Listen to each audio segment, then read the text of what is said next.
अस्सलाम वालेकुम। मसाले का कीमा 200 ग्राम तेल डालेंगे। हमारे पास खड़ा गरम मसाला 2 फेस पाते, 1 चम्मच सफ़ेद ज़ीरा है, 2 इंच की दालचीनी का पीस है, 2 बड़ी इलायची है, 2 हरी इलायची है, 4 से 5 लौंग है, 10 से 15 काली मिर्च है, 200 ग्राम प्याज है, 1 चम्मच मेरे पास अदरक लहसुन है कुटा, 1 किलो बीफ का कीमा है अच्छी तरीके से, 1.5 चम्मच मेरे पास नमक है, ये 5 मिनट हो गए। 1 चम्मच कुटा हुआ धनिया, 1 चम्मच कुटी हुई मिर्चें, आधी चम्मच हल्दी, 1 चम्मच पिसी हुई मिर्चें, 200 ग्राम मेरे पास टमाटर है। तरीके से मिक्स करेंगे।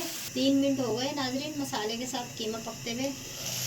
ये 2 गिलास मेरे पास पानी है, ये डालेंगे। कीमे को हम आधे घंटे के लिए पकने के लिए रख देंगे। आधा घंटा हो गया हमारे कीमे को पकते हुए।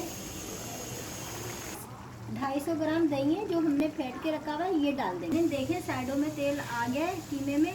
आधी चम्मच से कम कुटी हुई काली मिर्च। हम चूल्हा बंद कर देंगे। अल्लाह हाफिज।